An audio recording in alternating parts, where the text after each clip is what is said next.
तो पहुंच गए थे।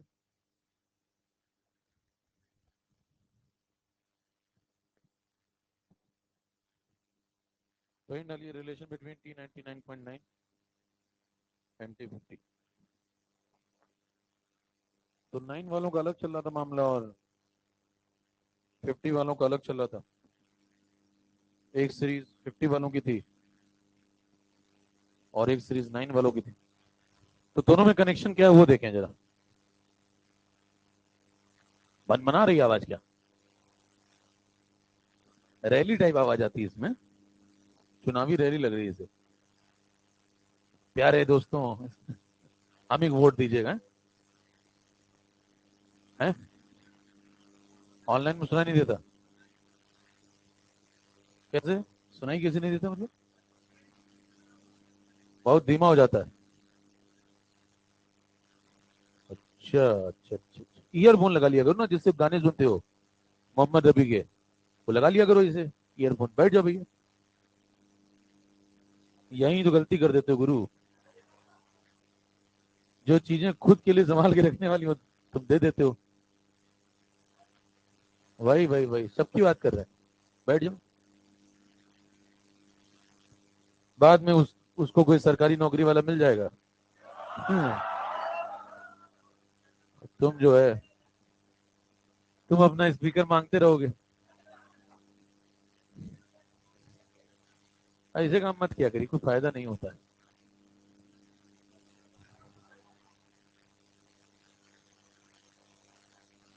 हर चीज के एक्सपीरियंस लेने की आवश्यकता नहीं जानने के लिए। जैसे मृत्यु है, आप मरे नहीं है लेकिन फिर भी मृत्यु के बारे में जानते हैं।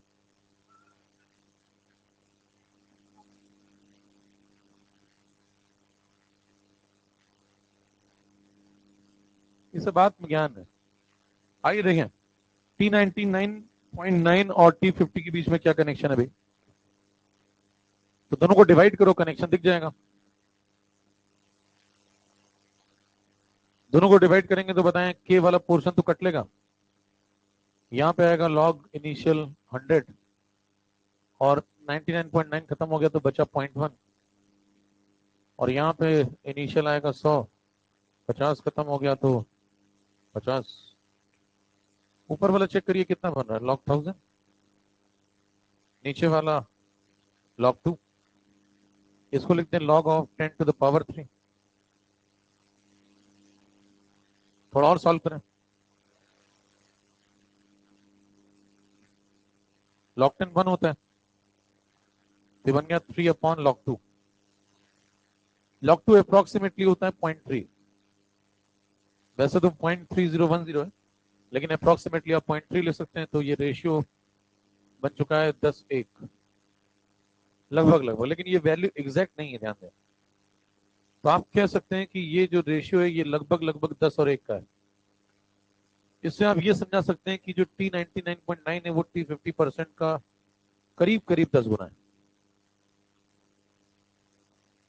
क्योंकि जब आप इस कॉन्सेप्ट को यूज करेंगे, सपोज आपको T50% उसने सवाल में 20 दे दिया और वो आपसे पूछता है कि T99.9 बताओ। तो आप जब निकालने जाएंगे तो अगर वो 20 है तो ये 200 के आसपास होगा। तो जो सही जवाब दिया होगा वो 200 नहीं दिया होगा, वो 200 के बगल में कोई आंसर दिया होगा। हो सकता है वो 199 हो। तो आपको 200 का सबसे करीबी आंसर टिक करना होगा। अब आप 4 ऑप्शन में अगर 200 बैठ के ढूंढने लग जाएंगे तो वो मिलेगा ही नहीं, फिर आप निराश होकर लौट आएंगे। तो समझ रहे, 200 का सबसे करीबी मामला टिक करके निकल लेना है। ठीक है।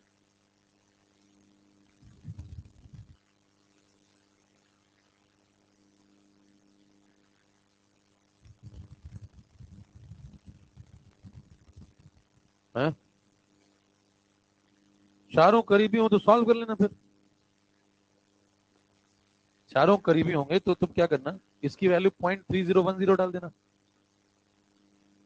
समझ रहे? किसका सवाल था भाई साहब? ये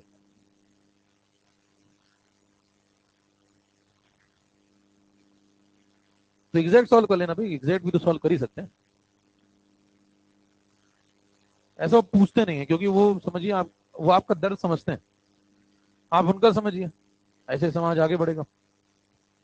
चलिए अब देखिए, टी जो 9 नंबर वाला है उसने 50% वाले से बातचीत कर ली।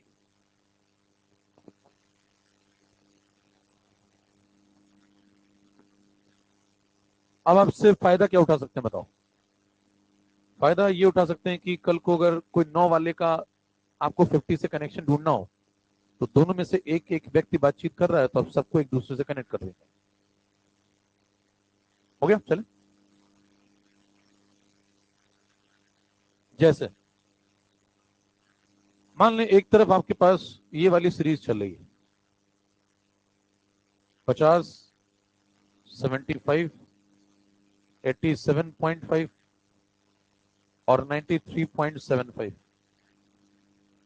दूसरी तरफ आपके पास ये वाली सीरीज चल रही है, 99, 99.9,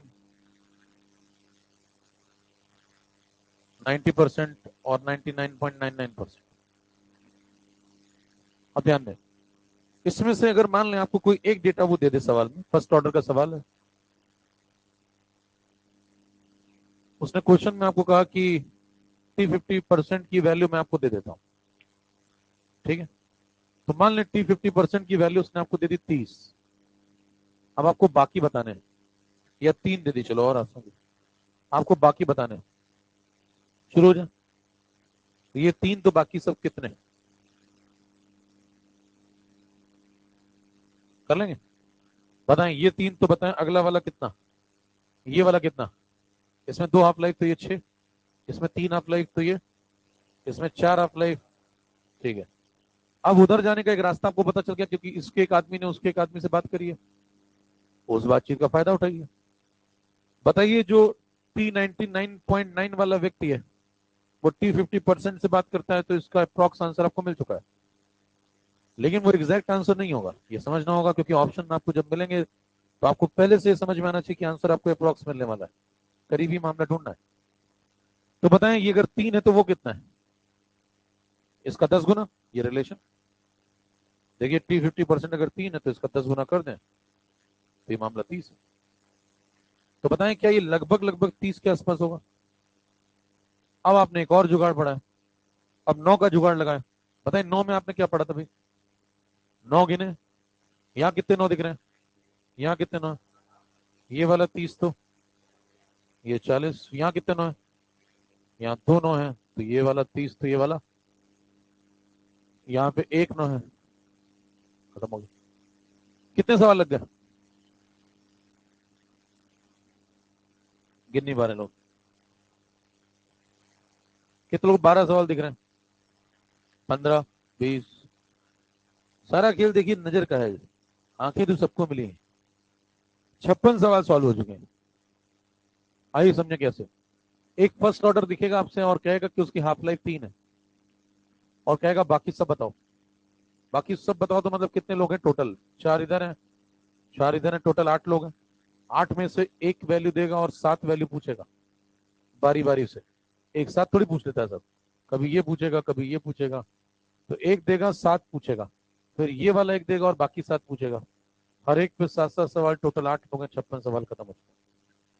तो क्या स्क्रीन पे आपको 56 क्वेश्चन नजर आ रहा है? आप पेपर सेट कर सकते हैं, समझ रहे हैं? फैकल्टी ट्रेनिंग प्रोग्राम, FTP चल रहा है, नोट करें। और भी प्रश्न इसमें बनाए जा सकते हैं। और प्रश्न आप कैसे बनाएंगे, वो आपसे ऑर्डर पूछ लेगा। अभी खेल खत्म नहीं हुआ, आप सोचिए इसमें और क्या सवाल बनाए जा सकते हैं। वो कहेगा ये वाला ले लो और ये वाला ले लो और बताओ कि ऑर्डर क्या है। तो ऐसा खेल सिर्फ फर्स्ट ऑर्डर में ही चलता है। ये डेटा सिर्फ फर्स्ट ऑर्डर में कनेक्ट है, और किसी ऑर्डर में इस तरीके से कनेक्ट नहीं होगा। तो और बहुत सारे सवाल बना सकते हैं। बहुत बढ़िया सवाल अगर वो बनाए, आपको ये दे दे और ये दे दे और कह दे ऑर्डर पहचानो, आप समझ जाएंगे कौन सी ऑर्डर में ऐसा होता है। फर्स्ट ऑर्डर, समझ रहे? तो सवाल में डेटा में ऑर्डर भी पहचानी जा सकती है। तो 56 के अलावा और भी सवाल आप बना सकते हैं।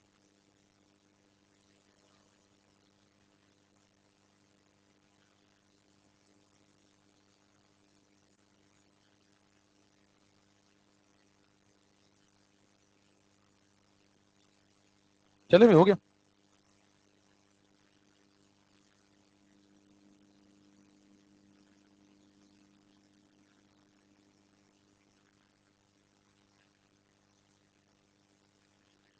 कहाँ रखा भाई ने? नहीं नहीं, आएगा आएगा। केमिकल इक्विलिब्रियम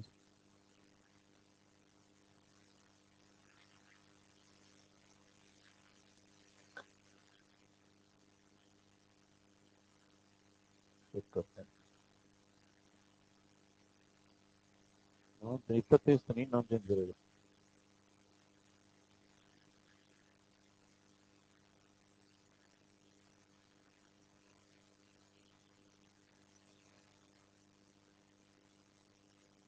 सही।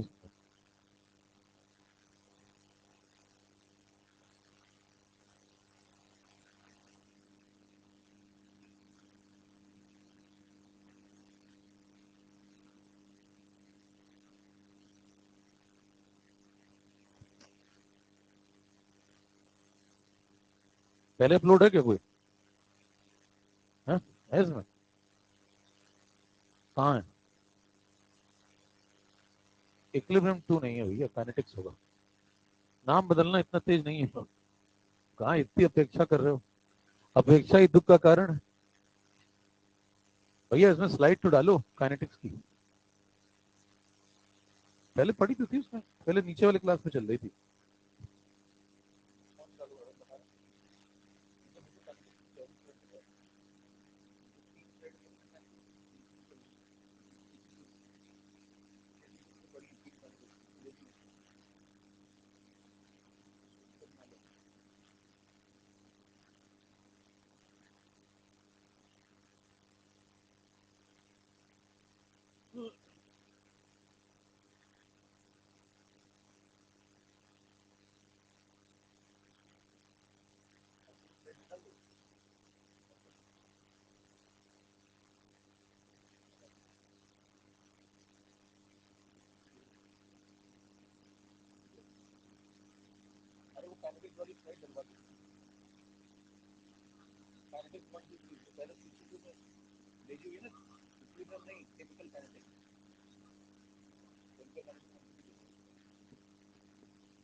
चलो एक सवाल लिखो तब तक।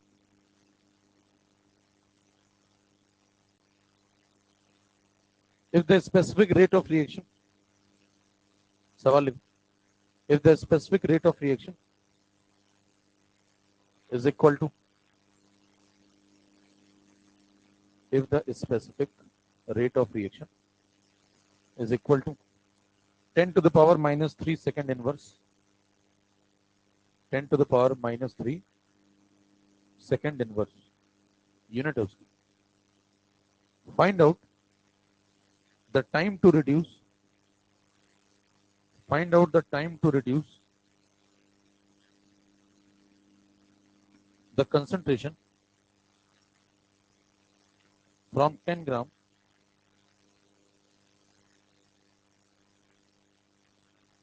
find out the time to reduce the concentration from 10 gram to 2.5 gram,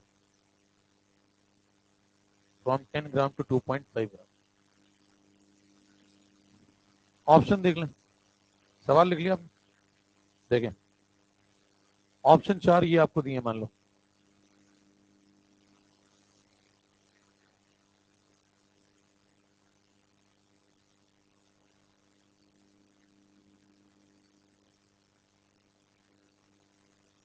check करें। सबसे पहले सवाल में आपको क्या दिया बताओ? रेट कांस्टेंट दिया है। स्पेसिफिक रिएक्शन रेट मतलब कौन? रेट कांस्टेंट के दिया हुआ है। के की वैल्यू कितनी है?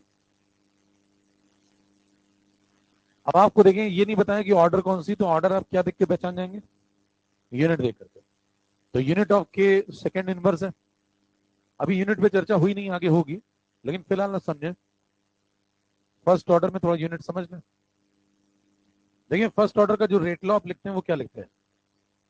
आर इज इक्वल टू के इंटू कंसेंट्रेशन पावर 1, बराबर। फिर इसमें जो आर की यूनिट होती है वो क्या लगेगी बताओ?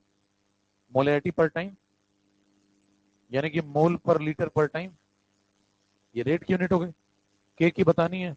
कंसंट्रेशन की यूनिट क्या होती है? मोल पर लीटर। तो मोल पर लीटर से मोल पर लीटर कट लेगा, तो जब ये दोनों कट लेंगे तो बचेगा क्या बताओ? ये इससे निकल लिया, एक यूनिट आ गई यहाँ से टाइम इनवर्स। ये किस ऑर्डर में चलती है? First order. तो इसको देख करके आप समझ जाएंगे कि ये ऑर्डर कौन सी है। तो कई बार सवाल में आपको यूनिट देख करके पहचानना होगा कि ऑर्डर कौन सी। अब सवाल आसान है, आगे आपसे पूछ रहा है कि टाइम बताओ, तो ये लगा दो भाई, फर्स्ट ऑर्डर है तो। फर्स्ट ऑर्डर में अगर आप ये लगाते हैं के की वैल्यू 10⁻³ लॉग, इनिशियल डेटा कितना है, कहां से कहां जाना है, 10 से 2.5। सॉल्व करो, आपको आंसर मिल जाएगा टाइम का। ये बन जाएगा 2.303, ऊपर 1000 आ जाएगा। ये लॉग 4 है। लॉग 4 कितना होता है? 2 log 2। रेडियो की तरह कर रहा है। अभी आप सुनेंगे स्टाइल।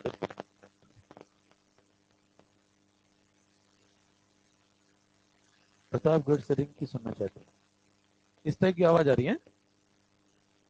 विचित्र माइक है, इसको क्लासरूम को चेंज करवा रहे हैं। नीचे अच्छा लगता है तुम लोगों को? नहीं नहीं, सही है। देखिए इन दोनों को मल्टीप्लाई करेंगे। माइक के लिए कह रहे हो या ऐसे कह रहे हो? अच्छा अच्छा, ठीक है। तो बताओ इन दोनों को जो मल्टीप्लाई करेंगे तो कितना हो जाएगा? 0.6932।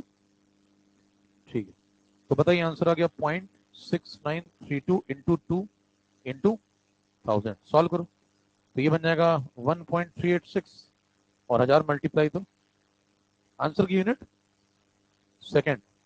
सेकंड क्यों? क्योंकि ये सेकंड इनवर्स में है, तो ये सेकंड में होगा। इसके पास यूनिट है क्या? बताएं, इस टर्म के पास यूनिट है क्या? अच्छा, सी नॉट के पास यूनिट है? सी नॉट के पास तो है ना।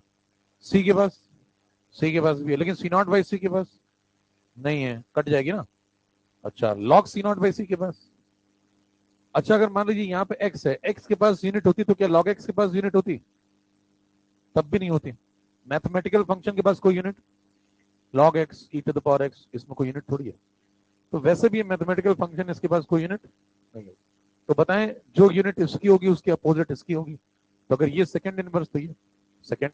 कल को अगर मान लीजिए मिनट इनवर्स में होता तो आंसर मिनट में आता। ये एक सामान्य तरीका है, इसको नोट कर लें पहले सवाल। तो आंसर तो आ चुका है, ठीक है, 1386। अब ऐसे करेंगे तो आपको ले जाएगा फिर पीछे के रास्ते से। आइए, आपका हो गया। इतना नहीं करना होता, इसमें कुछ सवाल उठ रहे हैं, पहले तो उनका जवाब ढूंढे। पहला जो चुभता हुआ सवाल है वो ये है कि यहाँ पे कंसंट्रेशन लगाने थे, तुमने मास कैसे लगा दिया? सवाल पढ़े।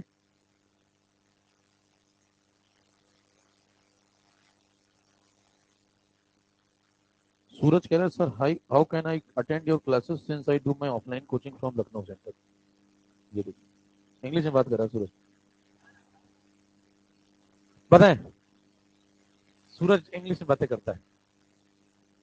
अब देखिए, यहाँ पे मेरे दोस्त ये कंसंट्रेशन लगा है, तो आप सवाल ये उठाएंगे कि यहाँ पे मास कैसे लगा दिया कंसंट्रेशन की जगह पे, है ना।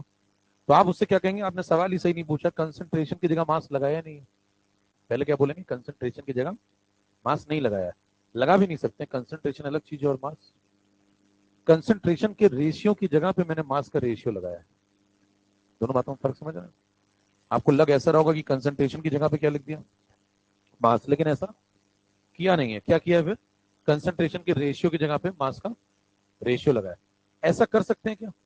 ऐसा कर सकते हैं। क्यों कर सकते हैं बताओ? सी नॉट बाई सी जो है वही एन नॉट बाई एन है, और वही डब्ल्यू नॉट बाई डब्ल्यू भी है। क्यों बताएं? जो कंसंट्रेशन होता है वो मोल अपॉन वॉल्यूम होता है। जब आप सवाल लगा रहे हैं तो वी कांस्टेंट है।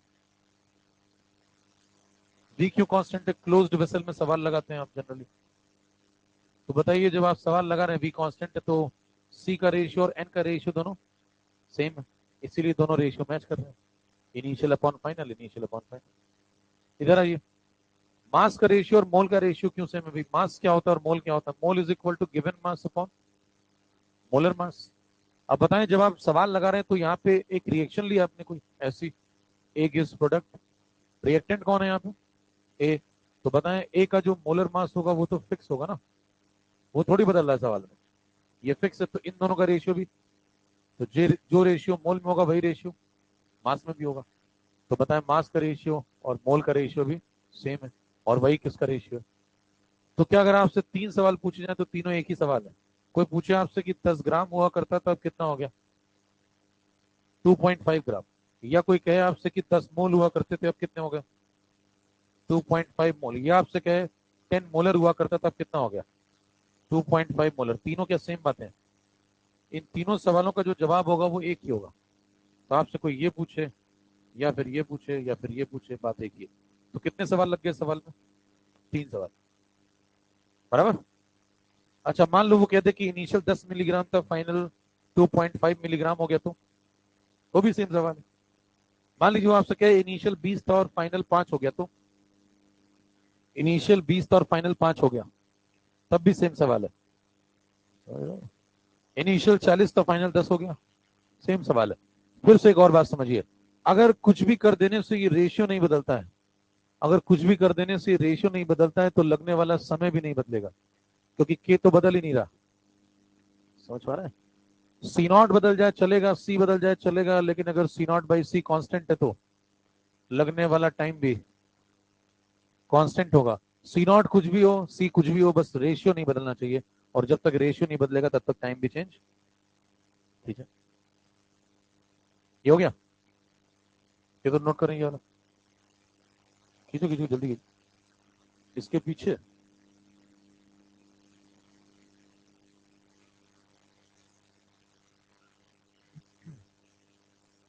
बढ़ाओ यार थोड़ा, कम कर दिया क्या?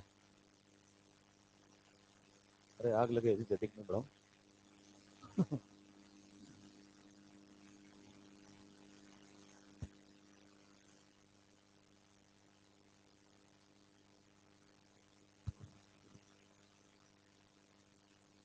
चले, ये हो गया। चलो इसको खींचो। सी नॉट बाई सी, हाँ बताइए, करो करो।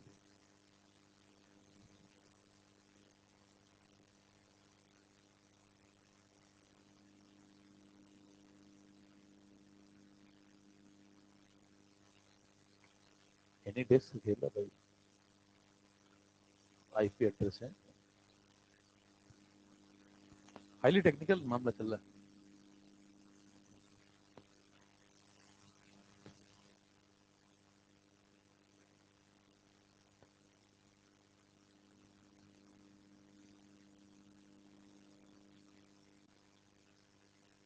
आवाज हाँ बेटर है, अब सही, ऐसे रहने देना, जैसी हो वैसी रहना।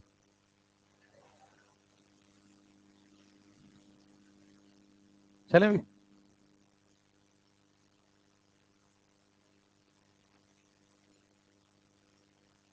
तुम लोग केमिस्ट्री ना सीख पाओ, कुछ और ना सीख जाना है सर, कहीं तो टेक्निकल बातें सीख गया मैं। आया आया, केमिकल काइनेटिक्स 1 खोल दो बस, बाकी बात डाल देना। हाँ, चलो डाली,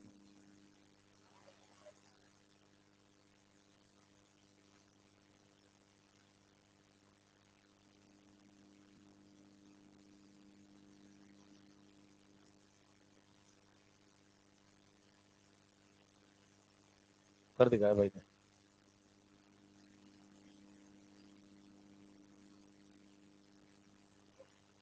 नहीं नहीं ठीक है, मानेगा नहीं। चलो खींचो, हो जाए, कर ले कर ले, खींचो खींचो फटाफट। हो गए। चलो ये नोट करो, C naught by C, N naught by N और डब्ल्यू नॉट बाई डब्ल्यू तीनों सेम है ना। तो कोई भी सवाल इस प्रकार का पूछेगा तो आप सिर्फ किस पे ध्यान देंगे? रेशियो पे। रेशियो अगर नहीं चेंज हो रहा तो फिर आंसर भी चेंज।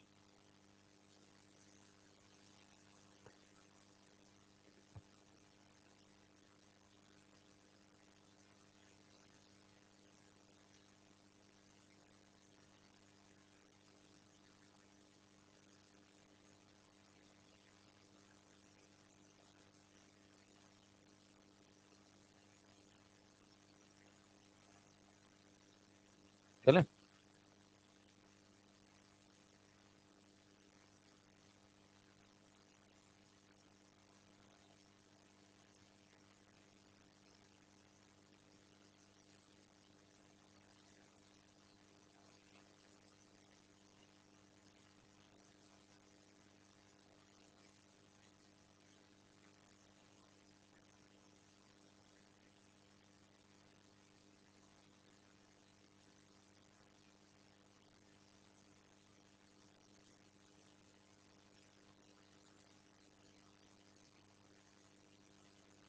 हाँ भाई,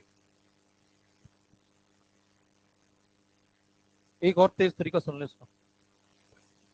ये कहता है कि भाई अगर आप इतना भी ना करना चाहें, इससे जल्दी करना चाहें, देखें पहले वैल्यू कितनी थी 10, बाद में कितनी होगी, ठीक है? तो बताएं क्या 10 का 1/4 है, वो 10 है, 10/4 है। तो बताएं क्या मामला 1/4 बचा, तो खत्म कितना हो गया 3/4। तो 3/4 जो खत्म होता है उस समय को निकालना है आपको, यही तो सवाल है। और इसका फॉर्मूला होता है 1.386/k। के कितना दिया, 10⁻³ ऊपर जाएगा क्या बन जाएगा 1000। तो आंसर हो गया 1386 सेकेंड। इतना ही करना था सवाल में, ठीक है? के की वैल्यू लगाएं बस, के की वैल्यू 1/1000 है, ऊपर 1000 बन जाएगा।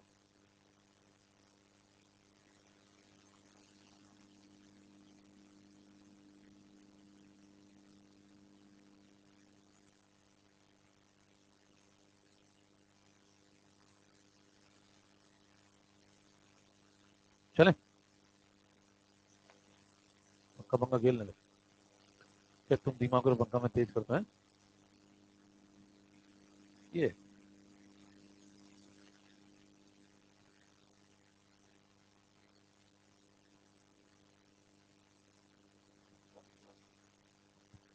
चलिए भी अगला सवाल लो।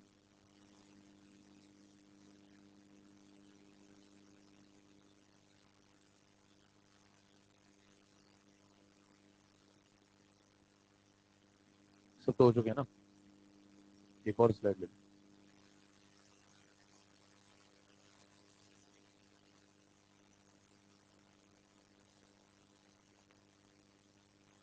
ये हो गया, चेक कर, अभी लिखा है, ये ले, सवाल नोट करो।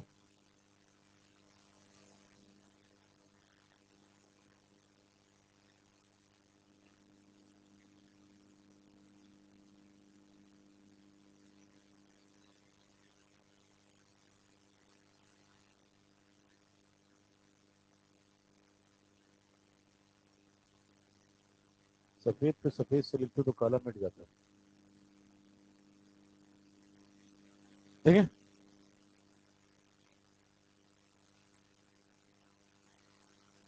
ये सवाल है, कौन सी ऑर्डर है बताओ देख के जल्दी से, हैं? कौन सी ऑर्डर है, फर्स्ट ऑर्डर है क्या? कैसे पता चला, हमें बताओ, कैसे जाना कि फर्स्ट ऑर्डर? क्या सेकंड के फॉर्म में लिखा हुआ है? क्या लिखा है सेकंड के फॉर्म में? कह रहा है कि a/a-x की वैल्यू 8 हो जाती है 60 सेकंड बाद। तो इसमें फर्स्ट ऑर्डर कैसे जाना आपने? टाइम सेकंड में दिया है, तो टाइम सेकंड में फर्स्ट ऑर्डर में दिया जाता है। जीरो ऑर्डर में किसमें, घंटे उसमें किलोमीटर में होता है? सेकंड इनवर्स तो कहीं है ही नहीं, तो वो कहाँ लिखा है के की वैल्यू सेकंड इनवर्स? तो अभी कहां से पता चला? ये होता है कुतर्क। कुतर्क आपको नए विचारों को अंदर नहीं आने देता, समझ रहे हैं? पहरेदार की तरह है वो। तो अब ध्यान दीजिए, यहाँ कहीं नहीं दिया है, ऐड करें। इस सवाल में आप किसी भी तरीके से नहीं पहचान सकते कि ये फर्स्ट ऑर्डर है। आपको लिखना होगा कि यहाँ पे दिया हुआ है, अब हमने दिया है, अब माने आगे बढ़े, और कोई तरीका नहीं। ये भाई चल, तो फर्स्ट ऑर्डर है, वहां क्या चलेगा पेपर में? अब देखें, सबसे पहले लगाएंगे आप, के निकालें, बताओ निकालना क्या है वैसे फाइनली? कह रहा है कंसंट्रेशन जब इतना हो जाता है उसमें रेट ऑफ रिएक्शन बताओ। तो क्या आपको आर बताना है? आर बताने के लिए आपको रेट लॉ लिखना पड़ेगा। फर्स्ट ऑर्डर रिएक्शन का रेट लॉ लिखो। क्या लिखोगे? आर इज इक्वल टू के इंटू कंसंट्रेशन, पावर, ऑर्डर। अब बताओ आर निकालने के लिए क्या क्या आना चाहिए, के और सी। तो के और सी ढूंढ ले तो हो जाएगा, सी तो दिया हुआ है। अच्छा बताओ ये जो तुम रेट निकालने वाले हो इस सवाल में वो कौन सा रेट है, इंस्टेंटेनियस पूछ रहा है या एवरेज पूछ रहा है? इंस्टेंटेनियस। कैसे बता? कह रहा है कि जब कंसंट्रेशन इतना है उस समय रेट कितना है। तो इसका मतलब किसी टाइम पे पूछ रहा है ना, वो इस समय पे इतना कंसंट्रेशन है तो रेट बताओ। कौन सा पूछ रहा है? इंस्टेंटेनियस। ये क्या लिखा है आपने? Rate law. तो रेट लॉ से क्या निकाला जाता है? Instantaneous rate. कौन सा रेट? ठीक है। और निकालने के लिए आपको दो बातें आनी चाहिए, के और सी। सी तो दिया हुआ है, के निकाल लो। के कैसे निकालोगे? के इज इक्वल टू, ये लगाओ, ये लगाओ, या सी नॉट बाई सी की जगह बताओ क्या लिख सकते हैं फिर? क्या इसकी जगह पे ए अपॉन ए माइनस एक्स भी लिख सकते हैं? तो यही फॉर्मेट दिया है। चेक करें टाइम की वैल्यू, और इसकी वैल्यू कितनी हो गई? तो यहां से के आ गया, एक बार आपको के मिल गया, थोड़ा इसको सॉल्व कर लो। ये बन जाएगा 2 क्यूब 3 log 2। अब देखिए log 2 और 2.303, इसका मल्टीप्लीकेशन तो याद ही हो चुका अब तक, 0.6932। तो ये बन गया 0.6932, और ये उससे कटेगा 3 और 60 तो कितना बचेगा? ये आ गया के। इसकी यूनिट क्या है? Second inverse. बराबर है। तो के आ गया, के को उठा लें, इसको लाओ कह दो भाई साहब आपकी जरूरत यहाँ है। यहां पुट करोगे तो के की value 0.6932 divide by 20 into concentration, देखो आपको 0.01 पावर 1। इसको सॉल्व कर लो, आंसर हो जाएगा। रेट की यूनिट बताओ क्या आएगी भाई? रेट की एक ही यूनिट होती है, डीसी बाई डी टी, मोल पर लीटर, मोलैरिटी पर लीटर, मोलैरिटी पर टाइम। तो बताएं मोलैरिटी टाइम इनवर्स, और कोई यूनिट ही नहीं है, DC by D T. Rate का आंसर हमेशा किस में देंगे आप? DC by D T. DC मतलब कंसंट्रेशन और डी मतलब टाइम। बताओ, यूनिट चेक भी कर सकते हैं, बताओ इसकी यूनिट कैसी है? Second inverse. इसकी मोल पर लीटर, तो आंसर मोल पर लीटर सेकेंड इनवर्स। खींचो भैया। कितने सवाल लग गए इस सवाल में? नहीं, एक ही दिख रहा है मेरे को। 3 सवाल लग चुके हैं। 3 तो सबको दिखने चाहिए। इतना नोट कर लें फिर बताते हैं 3 कौन कौन से।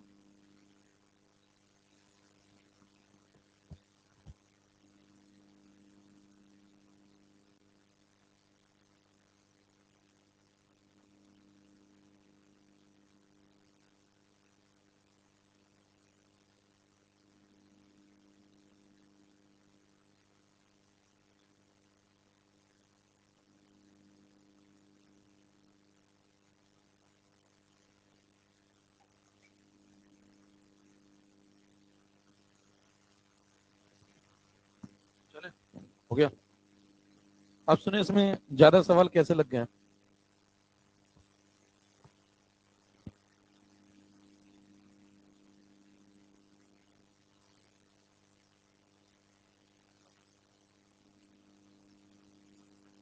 देखिए क्या क्या मेन मेन चीजें हैं।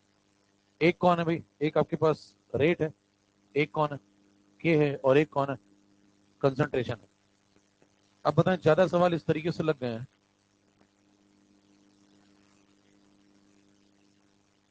कि एक बार आपको क्या देगा, देखो जैसे अभी जो सवाल लगा उसमें क्या दिया था, चेक करो। उसमें क्या कंसंट्रेशन दिया हुआ है, कि आपने ढूंढ लिया और आपसे रेट पूछा गया था। अगले सवाल में क्या करेगा बताओ? ये क्वेश्चन मार्क यहाँ आ जाएगा, यहाँ आ जाएगा तो ये दोनों दे देगा। अगले में क्या होगा? कहने क्रॉस क्रॉस जीरो खेल लोगे। अगले में यहाँ आ जाएगा, ये दोनों पूछ लेगा, ये दोनों देगा। तो बताएं सी भी पूछ सकता है, कहेगा उस समय कंसंट्रेशन बताओ कितना था। के भी पूछ सकता है, आर भी। 3 सवाल। एक और सवाल बन सकता है। अच्छा, इन सभी सवालों को देते वक्त वो बगल में क्या लिख के बैठा है? फर्स्ट ऑर्डर है रिएक्शन, तभी तो आप लगा पाएंगे ना। फिर अगला सवाल क्या कहेगा? कहेगा कि ये तीनों डेटा दे दिए मैंने, अगर बताइए इन तीनों पे टिक लगा देगा तो फिर क्या पूछेगा? कहेगा ऑर्डर बताओ कौन सी। समझ रहे हैं? कितने सवाल हो गए? 4 सवाल। ठीक है, फैकल्टी ट्रेनिंग प्रोग्राम। तो कम समय में ज्यादा सवाल कवर करें। तो आप देखें पिछले वाले में उसमें 56 खत्म किए, इसमें 4 खत्म किए, तो एक एक सवाल में कुछ ना कुछ ज्यादा बातें कर रहे हैं।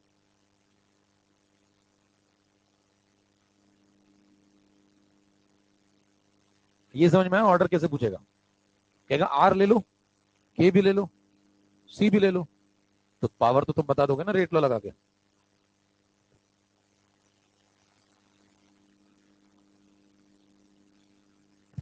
अगला सवाल चले।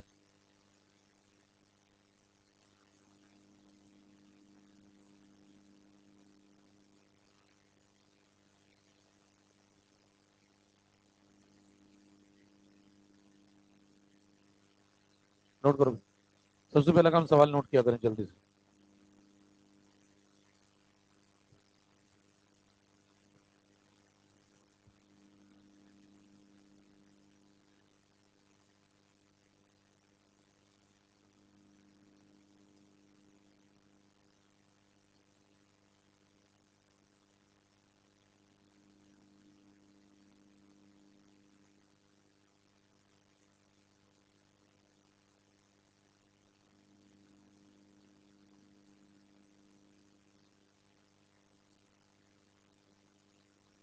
ये 4 ऑप्शन है।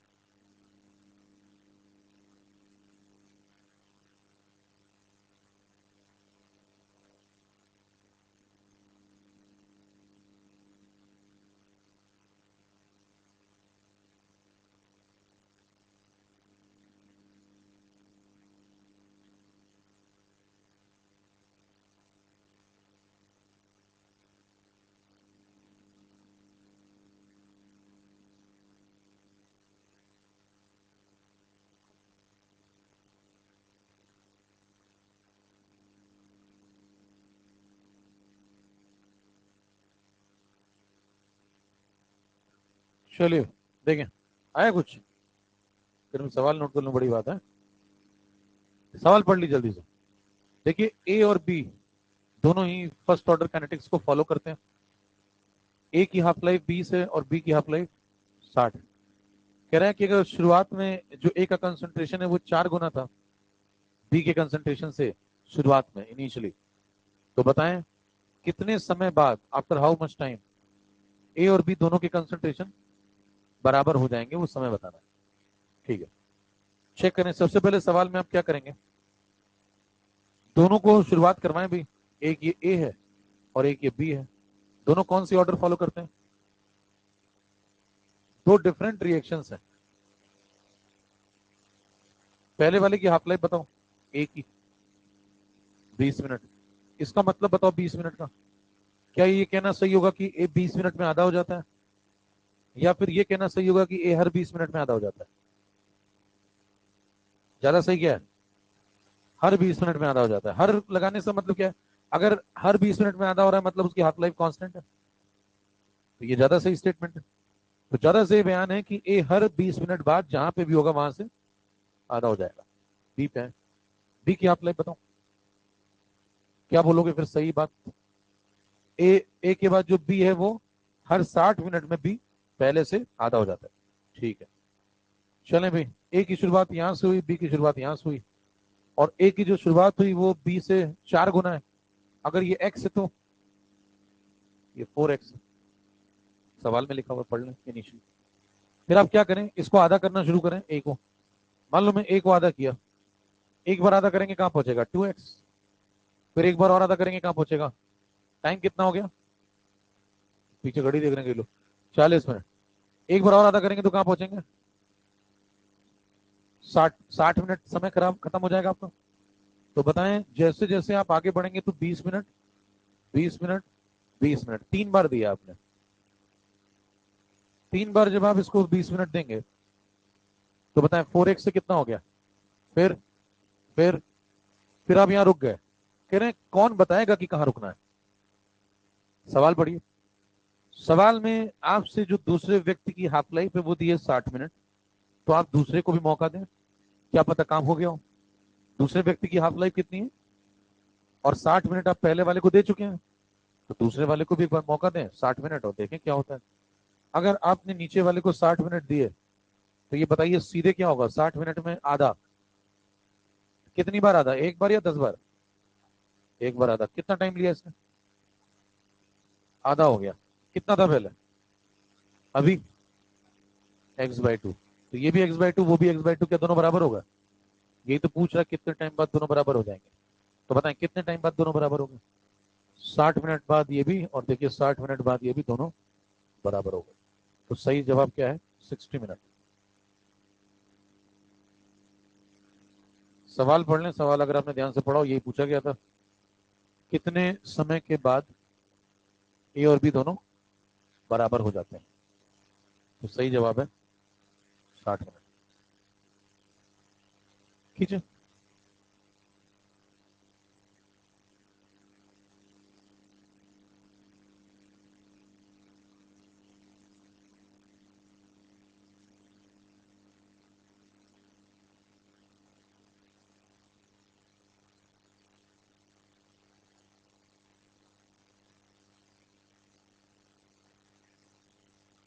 हाँ?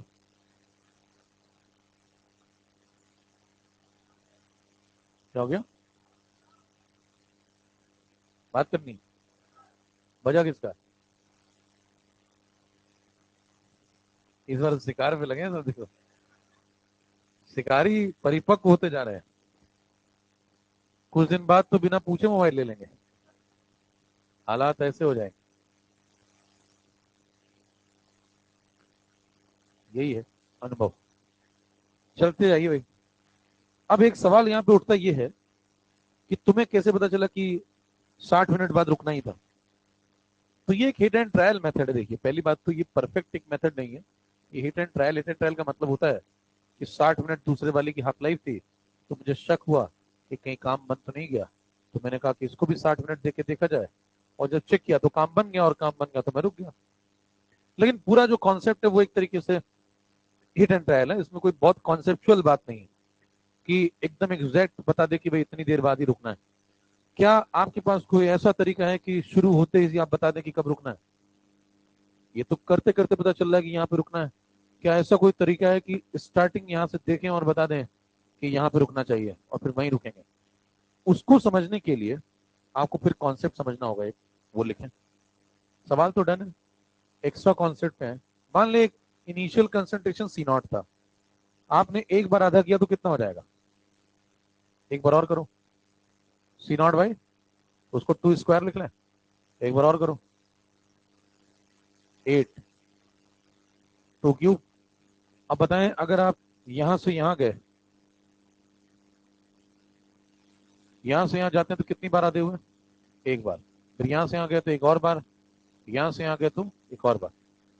तो अगर आप इस तरीके से आधे होते जा रहे हैं, तो एक हाफ लाइफ बाद क्या सीन है, दो हाफ लाइफ बाद क्या सीन है, और तीन हाफ लाइफ बाद क्या सीन है, चेक करें। देखें, अगर आप ये देखें तो ये वाला सीन कितनी हाफ लाइफ के बाद हुआ है, यहां से यहां, आफ्टर 1 हाफ लाइफ। और दूसरा वाला ये जो अगला वाला सीन है वो कब हुआ, यहां से यहां, आफ्टर 2 हाफ लाइफ।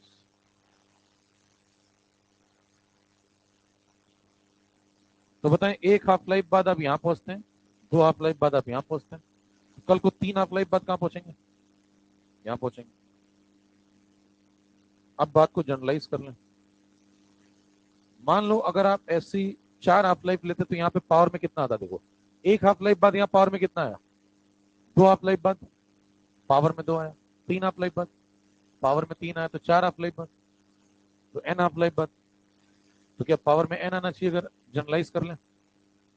तो मान लो मैं यहां से चलते चलते चलते चलते n हाफ लाइफ तक गया, और जब n हाफ लाइफ बाद जाकर के इसको देखा,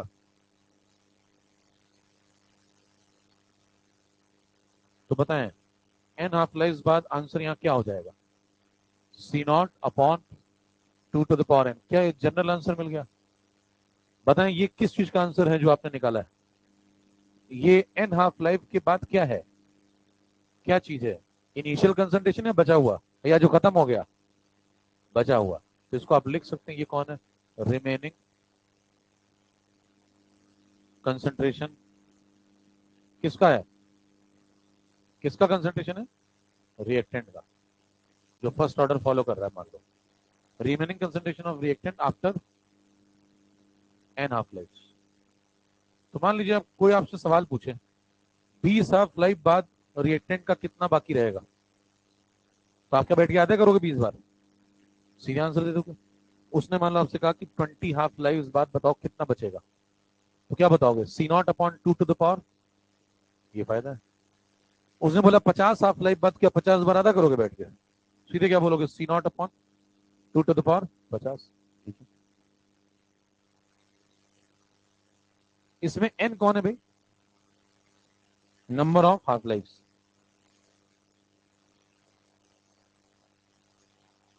n निकाल सकते हैं क्या, n निकालने का क्या तरीका होगा, मान लो एक और बात सुन लें फिर नोट कर लें। मान लें आपके पास फर्स्ट ऑर्डर का सवाल आया, वो तो जनरल कॉन्सेप्ट है, जो अभी तक चल रहा था वो कैसा कॉन्सेप्ट है, ये तो जनरल बात है ना, ये तो सभी में चल रहा है। हाफ लाइफ बराबर हो नहीं बराबर हो बात अलग है, लेकिन ये जनरल कॉन्सेप्ट है। आपसे कहता है कि मान लो मैं फर्स्ट ऑर्डर में आ गया, फर्स्ट ऑर्डर में मेरे से कोई पूछता है कि एन बताओ, एन क्या, नंबर ऑफ हाफ लाइफ। कैसे निकालोगे, ऊपर क्या लिखोगे, टोटल टाइम, नीचे टी हाफ, एक हाफ लाइफ। उदाहरण के तौर पे, एग्जाम्पल के तौर पे, अगर मान लीजिए टोटल टाइम आपको 240 मिला है और एक हाफ लाइफ 40 की है, तो क्या आपके पास नंबर ऑफ हाफ लाइफ 6 हो गई।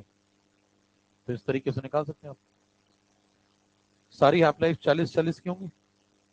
ठीक है, तो इस तरीके से एन ढूंढ सकते हैं, और एन ढूंढ लिया तो फिर आंसर आ जाएगा। तो दोनों सवालों को मिला सकते हैं आप, पहले कहेगा एन ढूंढो, फिर कहेगा उसके बाद बताओ कितना रिमेनिंग कंसंट्रेशन है।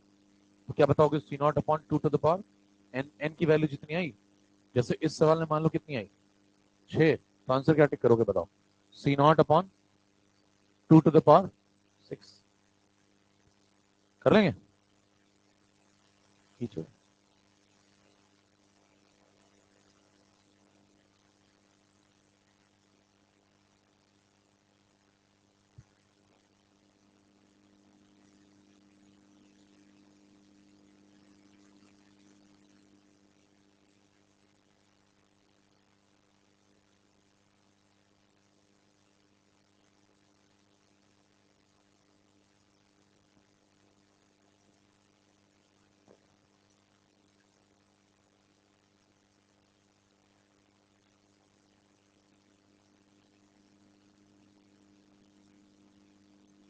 ठीक है भाई, अब इस सवाल का पिछले सवाल से क्या ताल्लुक है,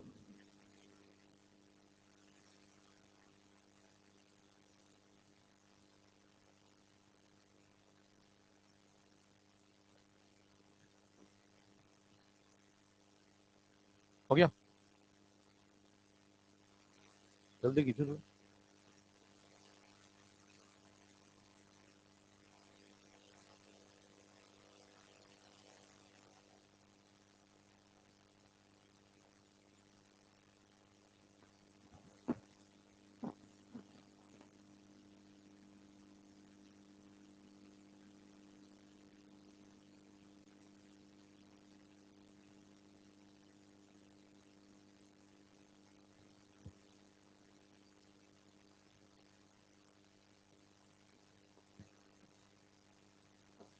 अगला मुद्दा ये कि इस सवाल का पिछले सवाल से क्या ताल्लुक है, क्वेश्चन नंबर 4 से।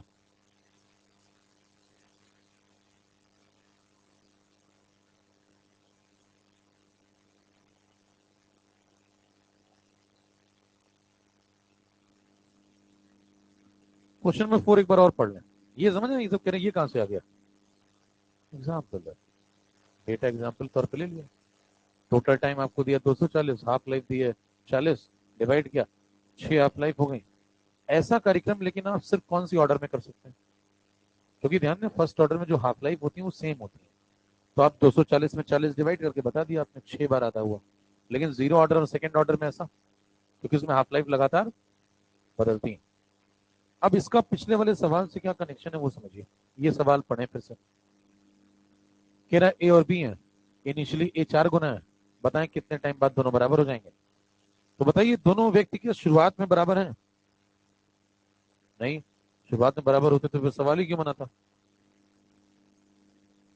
आइए देखें, अब हम कॉन्सेप्ट की बात कर रहे हैं, पहले हिट एंड ट्रायल मेथड था। मान लिया कि ए और बी दोनों अलग अलग वैल्यूज रखते हैं इनिशियली, तो हमें बताना यह है कितने टाइम बाद दोनों बराबर हो जाएंगे।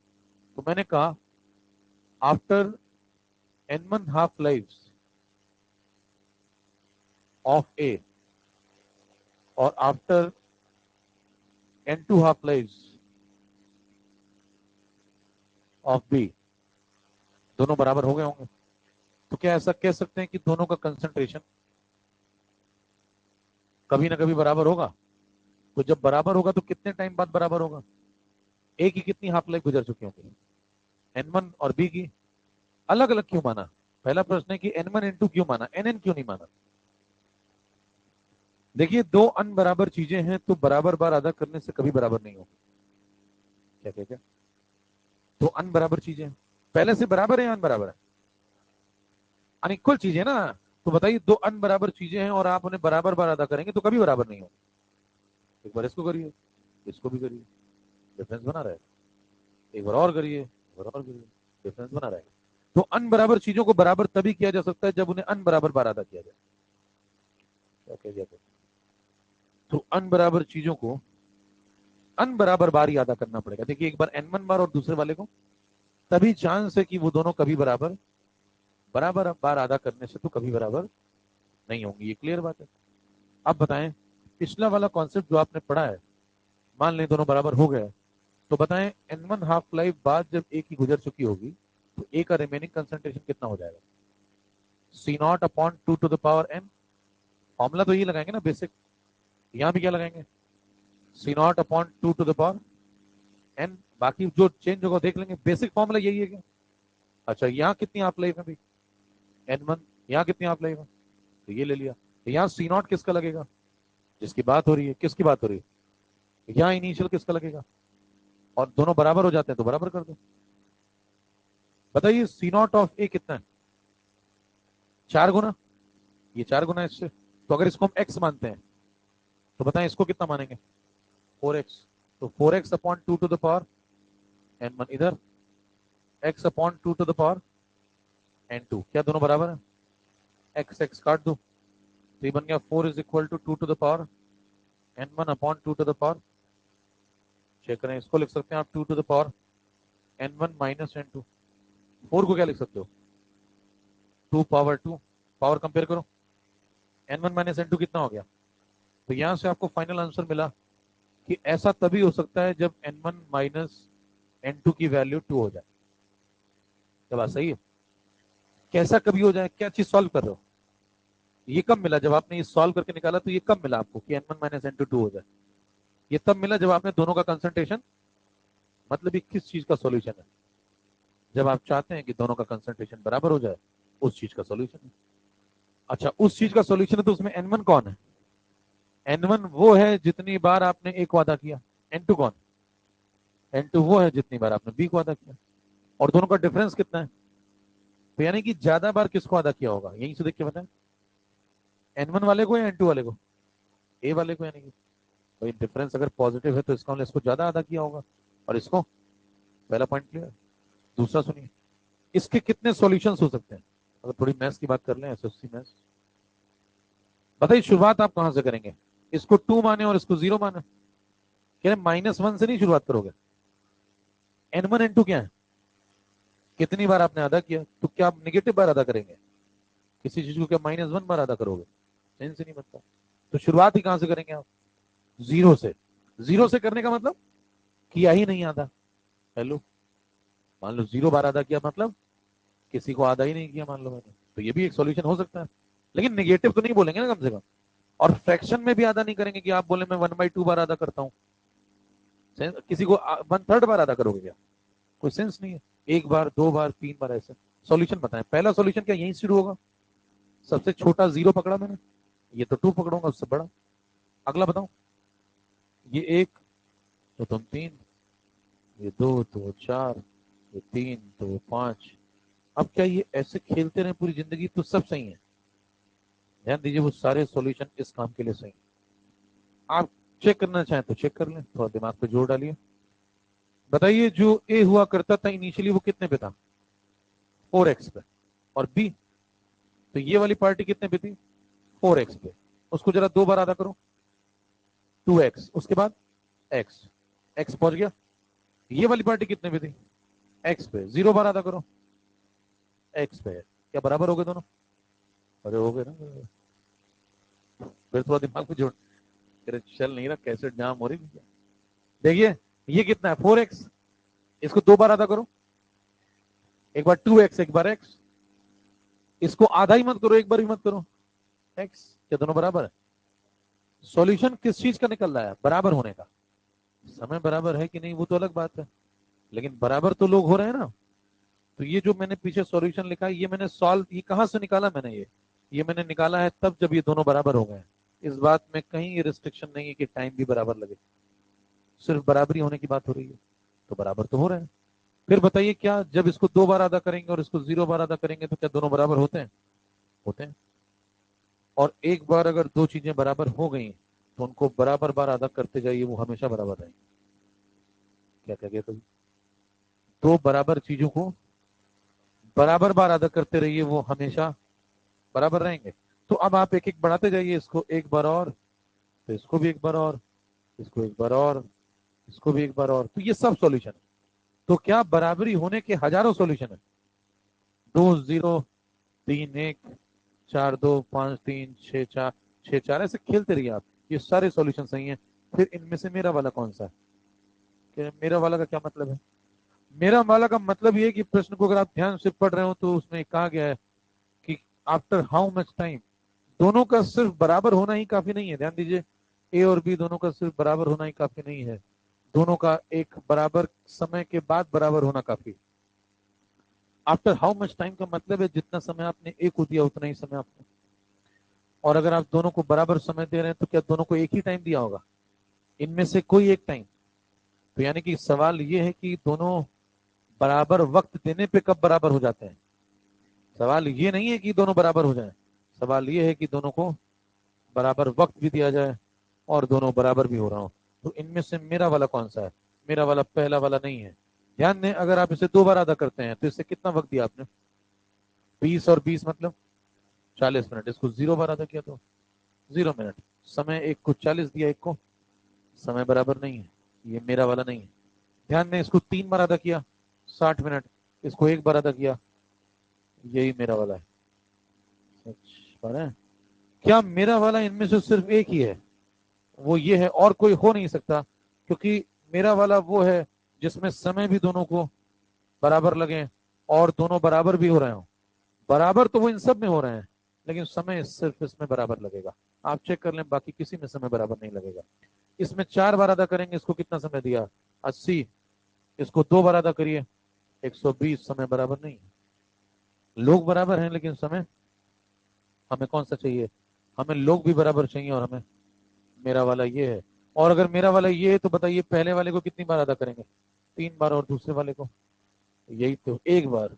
चाचा यही तो किया है, चेक करिए। इसीलिए पहले वाले को 3 बार अदा किया था और दूसरे वाले को। अब ये हिट एंड ट्रायल नहीं है, ये कॉन्सेप्ट। समझ पा रहे हैं? तो पहले जो बताया गया था वो क्या था? 99% जनता इस सवाल का यही सॉल्यूशन पढ़ती है और वो आनंदित रहती है कि वो सब कुछ जान गई। सिर्फ 1% लोग ये समझते हैं कि वाकई ऐसा क्यों हुआ है और इसमें से मेरा वाला कौन सा है। ध्यान दीजिए, उसमें एक और सवाल बना सकता है वो। अगर वो ये कहे कि दोनों को बराबर समय नहीं देना है, अलग अलग समय भी दे सकते हैं। अब बताओ दोनों कितनी देर बाद बराबर हो जाएंगे? आप कहेंगे इसके बहुत सारे सॉल्यूशन है, ये कॉन्सेप्चुअल सवाल बन गया। उसने कहा समय बराबर देने की रिस्ट्रिक्शन, आप अनइक्वल समय भी दे सकते हैं। अब बताइए कितने सॉल्यूशन है? आप कहेंगे हजारों सॉल्यूशन है। कहेंगे समय बराबर देने पे कितने सॉल्यूशन है? कहेंगे सिर्फ एक सॉल्यूशन। कितनों को दोनों बातें समझ में? सीधा झंडे की तरह ऐसा होता है। खींचे, ये नोट करें।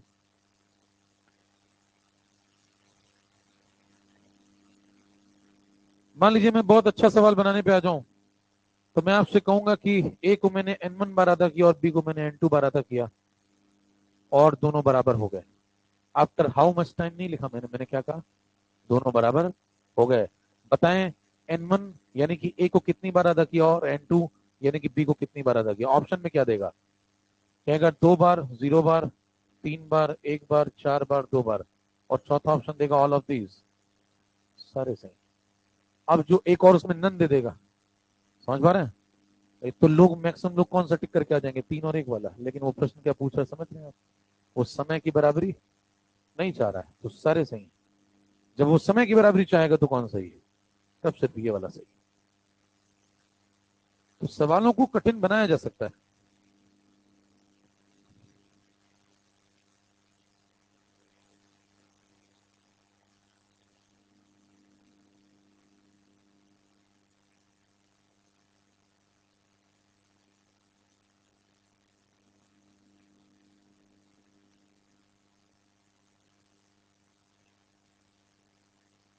चले,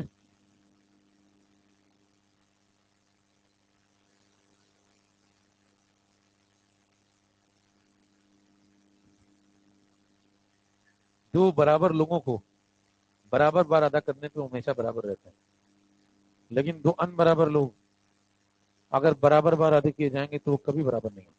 सामान्य ज्ञान है, तो सोचिए, दो अनबराबर लोग हैं, मतलब एक ऊपर एक नीचे अलग अलग जगहों पे हैं, आप दोनों को एक समान अदा करें, एक जैसा, जितना इसको उतनी बार इसको, तो कभी बराबर। सामान्य ज्ञान, दो अनबराबर चीजें बराबर बार अदा करने पे कभी बराबर नहीं हो सकती।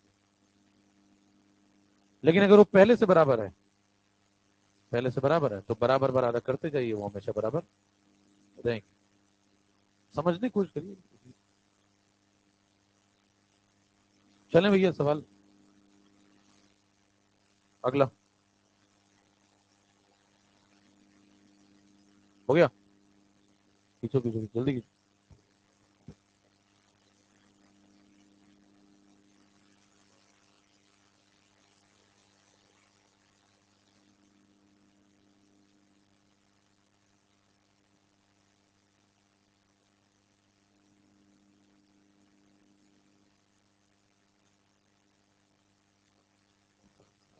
सवाल नोट।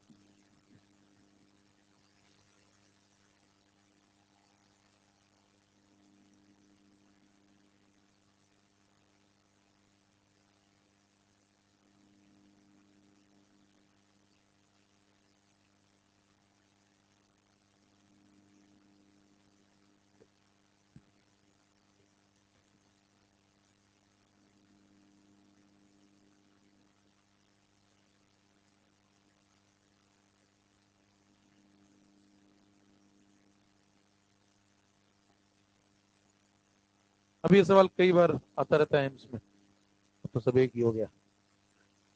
ये कह रहे हैं कि ये रिएक्शन है, इनिशियल टोटल प्रेशर वेसल का पहले पी नॉट था, बाद में बदल के पी हो गया, कितने टाइम में, टी टाइम में। आपको बताना है कि रेट कांस्टेंट की वैल्यू कितनी है, उसका जो फंक्शन है वो कैसा है, किसके टर्म्स में बताना है, तीन लोगों के, किसके किसके, पी नॉट, पी और टी, इनके टर्म्स में।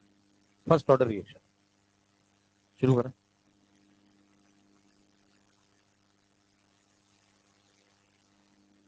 देखिए सबसे पहले ये लोग सबके सब गैसियस हैं, तो क्या सब PV is equal to NRT follow कर रहे होंगे, तो P is equal to N upon V R T भी फॉलो कर रहे होंगे, P is equal to C R T भी फॉलो कर रहे होंगे। अब ये बताएं कि जब आप सवाल लगाते हैं तो क्या चीजें कांस्टेंट हो जाती हैं। सवाल में देखिए टेम्परेचर तो फिक्स होगा, एक पर्टिकुलर टेम्परेचर पे आप सवाल लगा रहे होते हैं, आर बचपन से फिक्स है, क्लोज्ड कंटेनर में सवाल लगाएंगे तो वी भी फिक्स है, पी और एन वेरिएबल है। ध्यान दें कि अब पी प्रोपोर्शनल टू एन चल रहा होगा, क्योंकि वी और टी फिक्स है। पी प्रोपोर्शनल टू एन होने के सबूत भी मौजूद हैं, देखें। क्या रिएक्शन में इसका 1 मोल जाएगा तो इसके 1-1 मोल बनेंगे, तो मोल बदल रहे हैं या नहीं बदल रहे हैं। यहाँ देखिए 1 मोल जाएगा तो यहाँ कितने मोल बन गए, 3 मोल बन गए, तो मोल तो बदल ही रहे हैं, तो समझ में आ ही रहा है रिएक्शन होगी तो मोल तो बदलेंगे। और प्रेशर के बदलने का सबूत ये है, पहले कितना था, बाद में, तो बदल रहा है, तभी तो सवाल बना। तो वेरिएबल कौन कौन है बताएं, पी और एन, प्रेशर और मोल। सवाल पे जीवन बहुत लंबा काम आएगा। अब देखिए वी और टी जो है ये दोनों कांस्टेंट है, पी और एन प्रोपोर्शनल है। तो जो बातें आप मोल में करते हैं वही बातें आप प्रेशर में कर सकते हैं। ये समझ में आ गई बात? तो आइए देखें, टी इज इक्वल टू 0 पे मान लें स्टार्टिंग में प्रेशर कितना है, पी नॉट। बाद में क्या हुआ, ये 0 0 थे, ये सब 0 0 थे, फिर पी नॉट में से कितना चला गया, मान लो एक्स प्रेशर ड्रॉप हो गया। अब इसका 1 मोल जाएगा तो इसका 1 मोल बनेगा, तो इसका एक्स प्रेशर अगर जाएगा तो इसका एक्स प्रेशर बनेगा, क्योंकि पी और एन दोनों प्रपोर्शनल है, बराबर नहीं है, प्रपोर्शनल है। मतलब जिस रेशियो में मोल बदलते हैं उसी रेशियो में, जैसे अगर इसका एक्स मोल गिरता तो इसका एक्स मोल बनता, तो इसका एक्स प्रेशर गिरेगा तो इसका एक्स प्रेशर भी।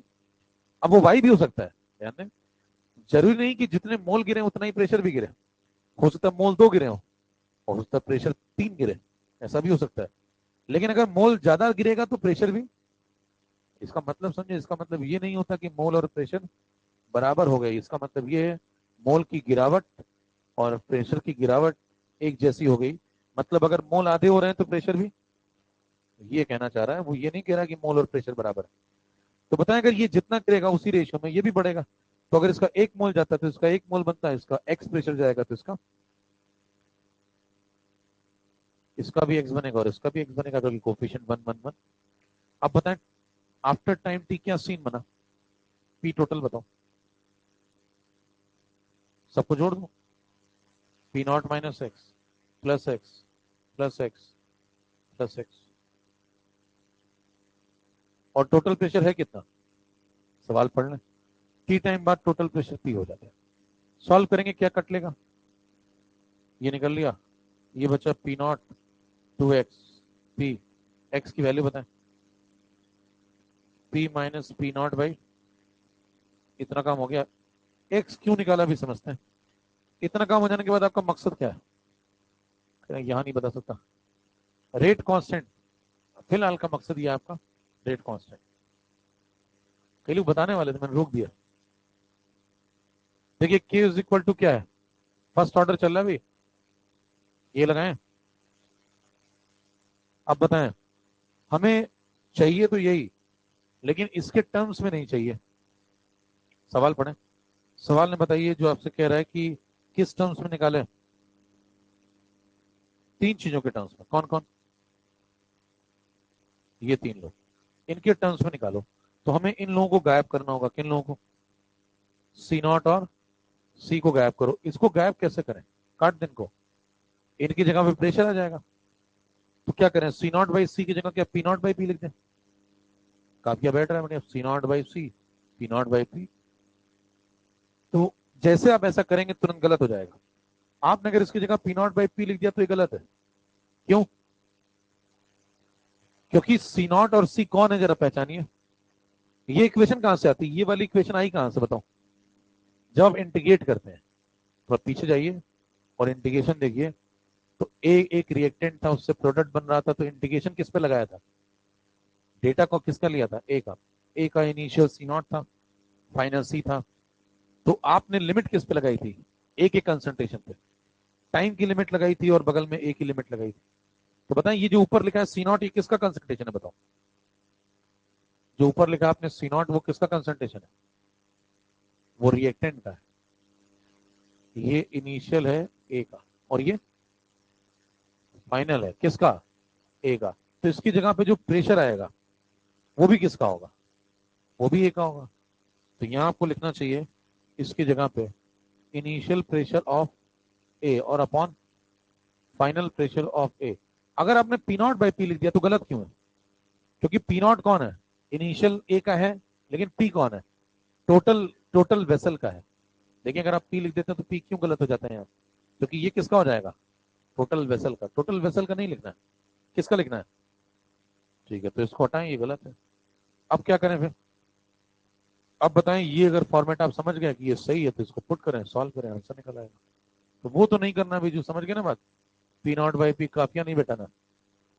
तो बताएं पी इनिशियल ए का कितना है, पीछे पलट के देखो, ये रहा फाइनल, ये टोटल नहीं देखना है, सिर्फ ए का देखना है, तो ए का ये। तो यहां पे लगाएंगे पी नॉट अपॉन, इसकी जगह पी नॉट और नीचे वाले की जगह पी नॉट माइनस एक्स। अब सही मामला है। और ऐसा आप क्यों कर पाए? क्योंकि देखिए प्रेशर और कंसंट्रेशन एक दूसरे के प्रोपोर्शनल है। ये देखें, पी और सी एक दूसरे के, क्योंकि आर और टी कैसे हैं, तो आप ऐसा भी कह सकते हैं पी और सी प्रोपोर्शनल है। तो सी का रेशियो ही पी का रेशियो है। लेकिन अपना अपना खेलेंगे। अपना अपना खेलने का मतलब ये किनका है? ए का। तो इसकी जगह पी भी किसका आएगा? ए का, ना कि टोटल। टोटल नहीं लगाना है। अब ये आंसर है। लेकिन ये आंसर में भी एक दिक्कत है, एक्स नहीं आना चाहिए। क्यों नहीं आना चाहिए? उसने बोला है, पढ़ो। 3 लोग दिखने चाहिए सिर्फ। कौन कौन? तो एक्स को हटाओ, एक्स की वैल्यू निकाल चुके हैं क्या? इसीलिए निकाली थी। तो ये सब करके जो एक्स निकाला हुआ है इसको उठा करके पीछे पुट कर दो। कितना पुट करोगे? P minus P naught by, यहाँ लगा,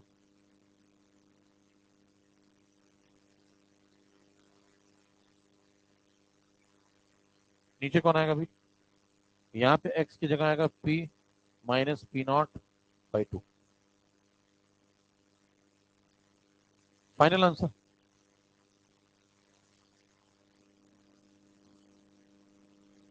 फाइनल आंसर देखो यहां से आ रहा है। अब इसको सॉल्व करने का सिस्टमेटिक तरीका सुने। ऊपर भी 2 मल्टीप्लाई कर दो और नीचे भी 2 मल्टीप्लाई कर दो। यहाँ 2 मल्टीप्लाई करोगे तो कितना हो जाएगा? 2 पी नॉट। यहाँ करो मल्टीप्लाई, यहाँ आएगा 2। यहाँ जो 2 आएगा वो इस 2 से कट लेगा, तो आएगा 2 पी नॉट माइनस पी और plus P not, 3 P naught minus P. बताओ भाई। तो आंसर आ रहा है, चेक करिए। ऊपर 2 मल्टीप्लाई किया तो 2 पी नॉट, नीचे 2 मल्टीप्लाई करो तो 3 पी नॉट माइनस। सीधे आ गया आंसर, कुछ करने की जरूरत ही नहीं। ऊपर नीचे 2 मल्टीप्लाई कर दो बस, ये आंसर। चेक करें अब ये बिल्कुल सही है, इसमें कुछ और करना है? ये एकदम सही है। क्यों? आंसर में 3 ही लोग हैं, पी नॉट पी और टी। खींचे भी पूरा। सवाल आपको समझ में आ गया होगा कैसे करना है। अब मुद्दा उठता है, इतना टाइम वहां नहीं होता, लेकिन ये लेकिन कन्वेंशनल तरीका ये पता होना चाहिए पहले।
हो गया?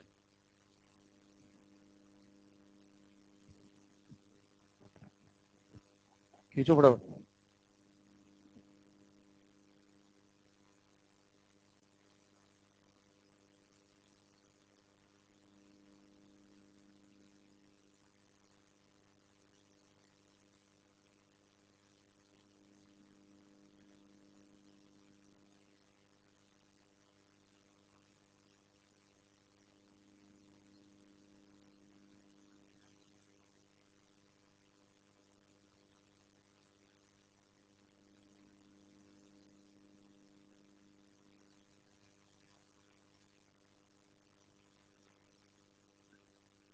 अब वहां क्या करना है वो सुने, घटना स्थल में। ये सब तो ठीक है, अच्छा लग रहा है उन्हें।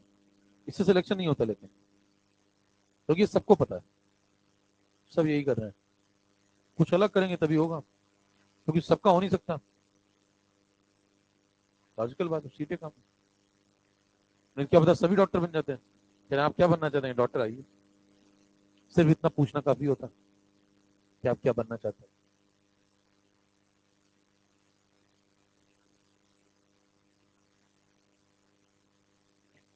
आइए देखें, अब वहां क्या करना है, सीधे आंसर लिखें।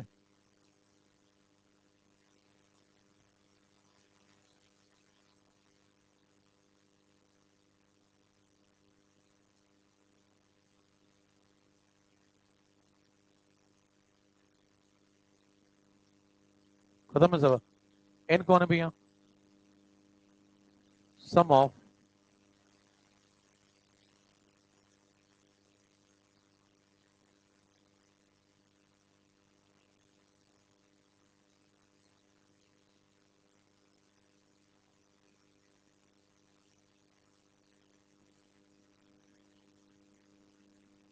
चेक करें। आपसे कह रहा है कि भाई कौन क्या है, जरा समझिए। देखिए सम करना है आपको, किसका? कोफिशिएंट का। कौन से कोफिशिएंट का? गैसियस को देखना है, प्रोडक्ट को देखना है, और सिर्फ उसी को देखना है। और उसको जब आप समेशन कर लेंगे तो वो एन आ जाएगा। एन यहाँ पे पुट करें, आंसर आ जाएगा।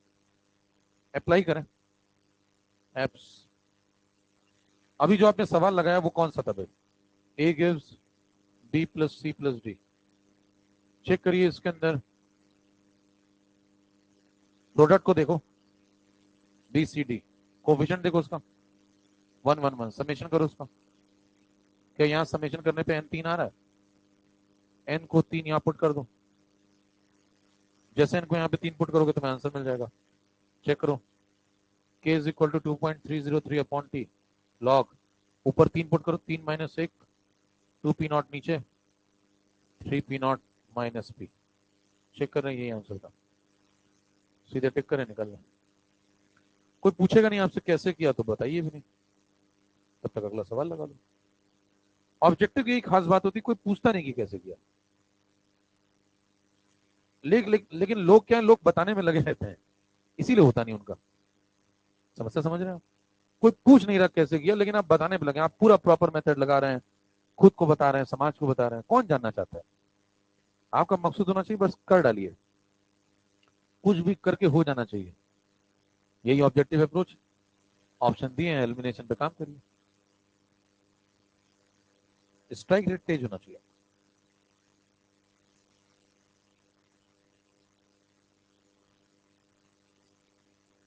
ठीक है भाई, खत्म है सवाल। इसमें एक अगला वेरिएशन ये बन सकता है कि कल को मान लीजिए वो आपसे कहे इनफाइनाइट टाइम बाद पी इनफाइनाइट हो गया, एक सवाल और मिलता है। वो भी सुन लें, कई बार आपको मिलेगा कुछ किताबों में। तो बस इसमें अगला वर्जन आप ऐड कर लें। मान लें इसमें ऐसा कहे कभी कि आफ्टर इनफाइनाइट टाइम, इसका सेकंड वर्जन सुन लें। मान लो कहता है आफ्टर इनफाइनाइट टाइम जो टोटल प्रेशर है वेसल का, वो कितना हो गया? P infinite. ऐसा दे दे, कह रहे अब बताओ आंसर। अब आंसर किसके टर्म में बताना है आपको? पी इनफाइनाइट और पी के टर्म में, मतलब पी नॉट गायब कर देना है। क्या क्या गायब कर देना है? ऐसे ऑप्शन देगा वो आपको। तो इसमें कुछ नया नहीं करना है, बस यहां तक तो आप करेंगे करेंगे जो कर रहे हैं। ये जुगाड़ तो आपको मिल गया, यहां तक आप पहुंच जाए। इसके बाद बस आपको क्या करना पड़ेगा, पी नॉट को पी इंफिनिटी से कनेक्ट करना होगा। जैसे ये रिएक्शन है, अब कहता है इसमें कनेक्ट करके दिखाओ। कौन सी ऑर्डर चली भी? First order. चेक करो इनिशियली कितना प्रेशर था इसका, पी नॉट, ये 0 0 0। फिर क्या हुआ? इनफाइनाइट टाइम गुजर गया, सीधे पहुंच जाओ इनफाइनाइट टाइम पे। बताओ इनफाइनाइट टाइम बाद कितना हो जाएगा? क्या ये पी नॉट में से पूरा पी नॉट खर्च हो जाएगा? अब आप कहेंगे कि फर्स्ट ऑर्डर तो कभी खत्म ही नहीं होती। तो यही तो मैं भी कह रहा हूँ, फर्स्ट ऑर्डर कभी खत्म नहीं होती। जैसे मान लीजिए किसी को आपको कहना हो कि तुम कब करोड़पति बनोगे, या तो इनफाइनाइट टाइम बाद। पॉजिटिव स्टेटमेंट है, हालांकि वो कभी नहीं बनेगा, लेकिन स्टेटमेंट बयान पॉजिटिव है। आपको किसी को मना भी करना है, मान लो तुम किसी से, कोई तुमसे पूछे कब मिलोगे, अनंत समय बाद मिलेंगे, बिल्कुल मिलेंगे। पॉजिटिव स्टेटमेंट दीजिए, अनंत समय बाद मिलेंगे। अब आप नेगेटिव भी बोल सकते हैं कि हम कभी नहीं मिलेंगे, लेकिन उसको बुरा लग जाएगा। बोलने के तरीके हैं। ध्यान दीजिए, अगर आपने कहा कि फर्स्ट ऑर्डर कभी कंप्लीट नहीं होती, तो वही तो मैं भी कह रहा हूं, इनफाइनाइट समय बाद कंप्लीट होगी, यानी कि कभी कंप्लीट नहीं होगी। बराबर? तो आप सोचें कि पी नॉट में से पी नॉट क्यों माइनस कर दिया, समझ पा रहे हैं? क्योंकि इनफाइनाइट समय भी तो कभी नहीं आएगा, और होगा ये भी कभी नहीं, लेकिन हो सब रहा है। अब ध्यान देंगे, इसका एक जाएगा तो इसके कितने बनेंगे? तो इसके पी नॉट गए तो इसके, तो क्या पी नॉट को पी इंफिनिटी से मिलाने का वक्त आ चुका है? इनफाइनाइट टाइम बाद, इनफाइनाइट समय के बाद बताइए टोटल प्रेशर कितना लिखेंगे आप? P total after infinite time कितना लिखेंगे? इनको जोड़ दें तो P naught minus P not plus P not plus P not plus P not, ये तो कट ही लिया। क्या 3p0 बन गया? और यही कौन है? ये इनफाइनाइट है। तो बताइए जहां पे आप रिलेशन ढूंढ रहे थे वो मिल गया। अब ये रिलेशन मिल गया तो पी नॉट की जगह क्या पी इनफाइनाइट बाई 3 पुट कर सकते हैं? सवाल नया बन जाएगा। और ये सब लिखने की भी आवश्यकता नहीं थी। अगर आप समझदार व्यक्ति तो कुछ मत लिखें, सिर्फ देखें कस के। लेकिन देखने में वो बात होनी चाहिए। फिर अगर आप लिखना नहीं चाहते तो आपकी नजर तेज होनी चाहिए। आप नजर भी नहीं तेज, लिखना भी नहीं चाहते, तो बात नहीं बनेगी। देखिए ध्यान से, इधर देखना है। उस पर भी चर्चा कर लें, कई लोग थोड़ा इधर उधर हो गए। देखिए, अगर आपसे कहता है नजर सही जगह होनी चाहिए, ये भी जरूरी है, सिर्फ होना ही काफी नहीं है। अब ध्यान दें, मैं आपसे क्या कह रहा हूं। इनिशियली ये कितना था? P not. इनफाइनाइट समय बाद ये पूरा खत्म हो जाएगा, ये तो जीरो हो जाएगा। कुछ मत लिखिए, सोचिए जीरो हो गया। अगर ये पी नॉट खत्म होकर के जीरो हुआ है तो ये तीनों कितने बने होंगे? P not, P not, P not. तो टोटल कितने हो गए होंगे? 3p0 वही पी इनफाइनाइट है। या सीधे पहुंच गए, कुछ लिखने की आवश्यकता नहीं। बोलो भाई, 3p0 is equal to P infinite. Relation आ गया। क्या पहली लाइन आपकी ये होनी चाहिए? यहीं से शुरू करिए, यहीं खत्म हो गया और बस कहानी खत्म, आगे बढ़ जाइए। ये लगाइए इसके अंदर, जुगाड़ तैयार बैठा है। यहाँ पी नॉट की जगह क्या पुट कर दोगे? P infinite by 3। जैसे आप इसकी जगह ये पुट करेंगे, आपको आंसर किसके टर्म्स में मिल जाएगा? पी इनफाइनाइट के टर्म। वो एक अगला सवाल हो सकता है। हालांकि ये पूछते बहुत कम है, लेकिन पूछ सकते हैं। कुछ किताबें आप लगाएंगे तो ये मिलेगा। तो बहुत भावुक नहीं होना, इसमें सिर्फ क्या करना है, ये जुगाड़ लगाएं और पी नॉट की जगह क्या पुट कर दें? P infinite by 3। ये तो हो गया होगा। ये और ऐड कर लें। कल को कोई सवाल अलग आएगा तो आप ढूंढ लेंगे। मान लो यहाँ डी नहीं होता, छुपा लो डी को, डी को हटा लो। अब इतना सवाल है, बताएं। अभी पेन नहीं चलाना है, आप ध्यान से देखिए। डी नहीं है मान लें, वो पी नॉट खत्म हो गया, ये दोनों पी नॉट बन गए। 2p0 is equal to P infinite. खत्म, अगली लाइन में आप आंसर दे देंगे। कितनी बात समझ में आ रही? सीधा एजेंडा। कोफिशिएंट अगर कुछ और होंगे तो भी कर लेंगे, थोड़ा सा अतिरिक्त दिमाग लगाना होगा, लेकिन तरीका पता होना चाहिए। रिएक्टेंट को पूरा खत्म करिए, प्रोडक्ट को देखते जाइए, वही पी इनफाइनाइट दे देगा।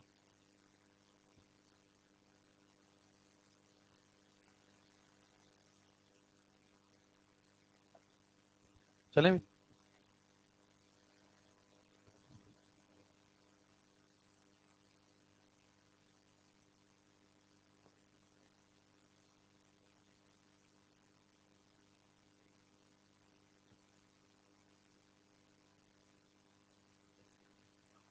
चलिए भाई, और जरा कुछ सवाल देखें।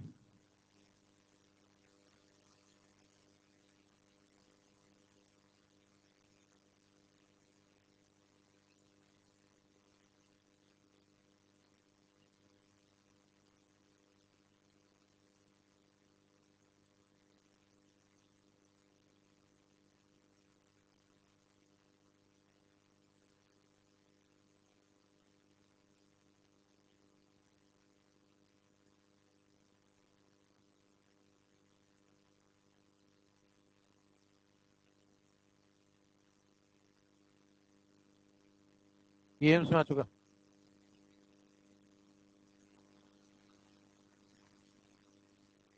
पढ़े बिना पेन चलाए, बताएं।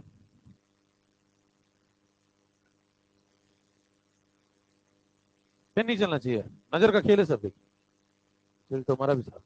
पता है किसको नहीं देखने का? सॉलिड को ना देखना। अब कई लोग सॉलिड को भी देख लेते हैं। एन कितना लगाओगे? गैस को देखिए, प्रोडक्ट को देखिए, एन की वैल्यू बताओ।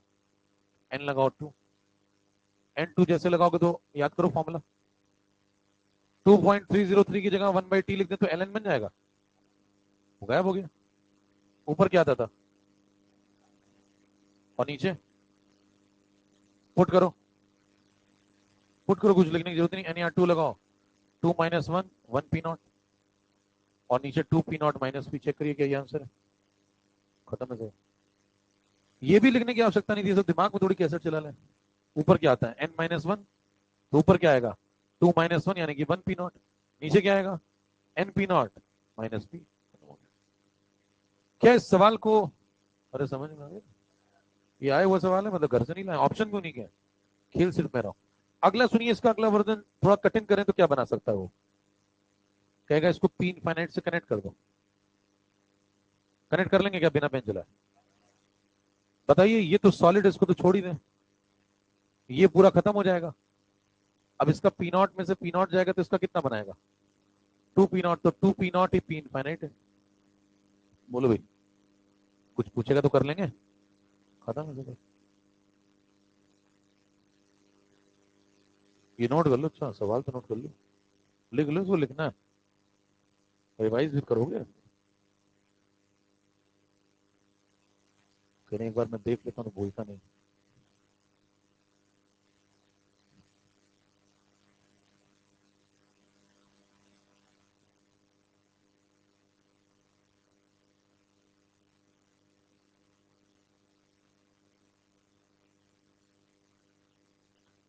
तो पी इनफाइनाइट को कनेक्ट करना अब आप सीख चुके हैं। तो किसी भी सवाल में पी इनफाइनाइट पूछेगा तो बस क्या करना, रिएक्टेंट को खत्म कर दो।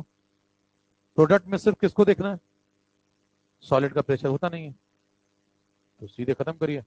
ये हो गया खत्म, ये बना 2p0, 2p0 ही पी इनफाइनाइट है। तो कोई पूछे क्या रिलेशन है, 2p0 is equal to P infinite. Connect कर लो जो भी कनेक्ट कर।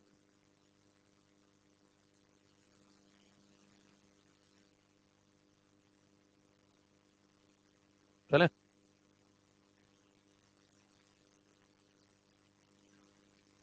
ये बताओ जल्दी से, ये भी आ चुका है। पेन नहीं चलना चाहिए, सिर्फ इसको देखें क्या? 2+1 गैस है दोनों, एन कितना? तो ऊपर क्या आएगा, 3 - 1 यानी कि 2, और नीचे आएगा NP0 - P, खत्म यहाँ से, बिना कुछ भी लिखे खत्म। कल को इनफाइनाइट चिपका दे तो कर लेंगे, क्या करेंगे बताओ? तब भी पेन नहीं चलाना है, चेक करिए क्या लिखना है बस। ये तो पूरा खत्म हो जाएगा, ये खत्म हो गया। अब इसका P0 में से P0 गया होगा, तो ये बनेगा 2p0 और ये बनेगा 1p0, तो कितना हो गया मिल गया? तो 3p0 कौन हो जाएगा? तो बस खत्म हो गया, 3p0 ही। कर लो कनेक्शन। क्या बिना पेंसिल सवाल लग रहा है? बस आपको P0 की जगह क्या पुट करना है, P∞/3 पुट कर दो, यहाँ पुट करो, आंसर आ जाएगा। तो सवाल मॉडिफाई होगा तो ज्यादा से ज्यादा यहाँ तक जाएगा। समय समाप्त हो गया। चलो आज के लिए इतना रखते हैं, नेक्स्ट इसका एक तीसरा वर्जन बनता है, वो उसकी बात अगले टाइम पे करेंगे।